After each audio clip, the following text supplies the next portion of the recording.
Hello बच्चों, let's read this question. The question says the bond present in N2O5 are.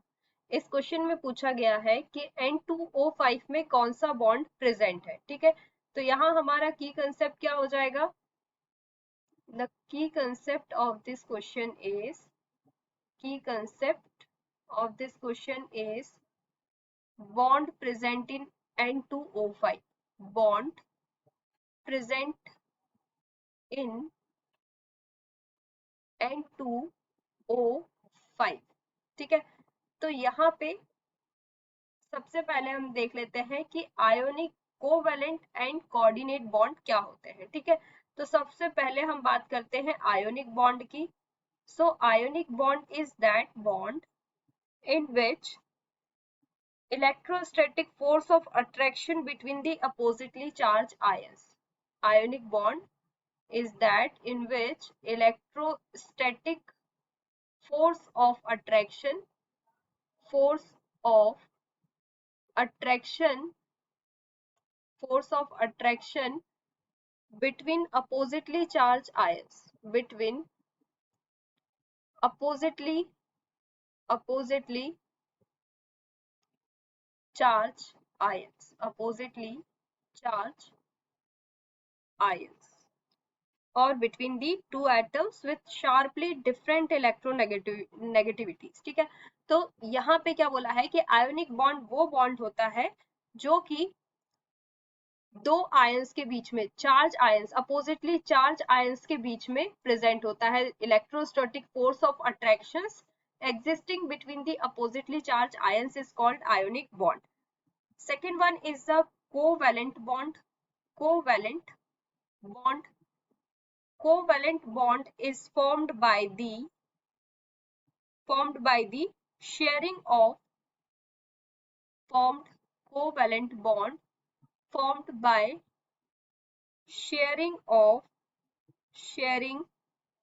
of one or more number of electrons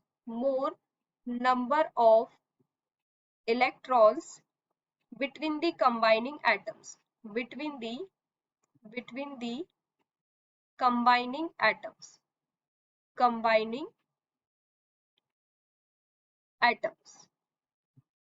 ठीक है, and coordinate bond क्या होता है. Coordinate bond is the bond formed between the coordinate bond is defined as the bond formed by the supply of bonding electrons by one of the two atoms. This bond formed by supply of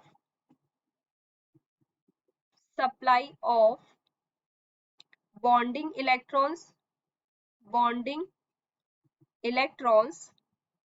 one of the two atoms. ठीक है, तो covalent bond वो होते हैं जो अपने electrons को share करते हैं. ठीक है, जब दो एटम्स के बीच में इलेक्ट्रॉन की शेयरिंग होती है तो कोवैलेंट बॉन्ड फॉर्म होता है. और कोऑर्डिनेट बॉन्ड वो होता है कि by supplying of bonding electrons by one of the two atoms, अपने बॉन्डिंग इलेक्ट्रॉन्स को जो सप्लाई करता है जहां उसकी रिक्वायरमेंट होती है, तो दो एटम्स के बीच में जो बॉन्डिंग इलेक्ट्रॉन्स है उसके सप्लाई में क्या होता है, कोऑर्डिनेट बॉन्ड फॉर्म होता है. ठीक है, तो इन N2O5 both the atoms are non-metals. Nitrogen and oxygen both are the non-metals. Oxygens are non-metals. Hence, they share electrons when both of them chemically combine. They share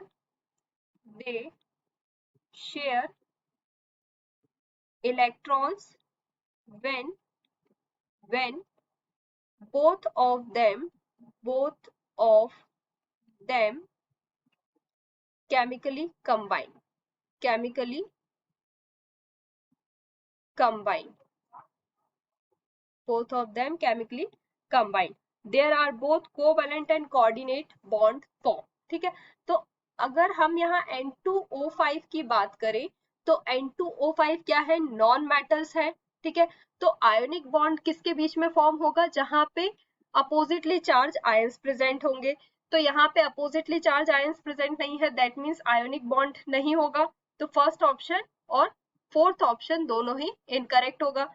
अब बात हुई covalent और coordinate bond की, तो यहाँ पे N2 और O N2O5 में नाइट्रोजन और ऑक्सीजन दोनों ही क्या है, नॉन मेटल्स है। ये अपने इलेक्ट्रॉन्स को शेयर करेंगे। ठीक है, जब ये कंबाइन होंगे नाइट्रोजन और ऑक्सीजन तो अपने इलेक्ट्रॉन्स को शेयर करके एक कंपाउंड का फॉर्मेशन करेंगे, जो कि कंपाउंड क्या होगा हमारा N2O5। ठीक है, दैट मीन्स यहाँ शेयरिंग भी हुआ और कोऑर्डिनेशन भी हुआ। तो यहाँ पे हमारा जो करेक्ट आंसर होगा वो क्या होगा, कोवेलेंट एंड कोऑर्डिनेट। ठीक है, ओनली कोवेलेंट इसलिए होगा क्योंकि यहाँ पे कोऑर्डिनेशन भी हुआ, कोऑर्डिनेट बॉन्ड भी फॉर्म हो रहा है। तो थर्ड ऑप्शन इनकरेक्ट हो जाएगा। हमारा ऑप्शन करेक्ट क्या होगा, option number second is correct.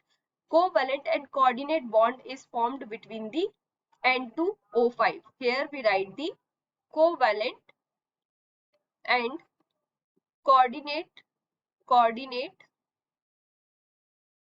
bond is formed in N2O5. So answer is option number 2 is correct. Hope you understood it well. Best of luck.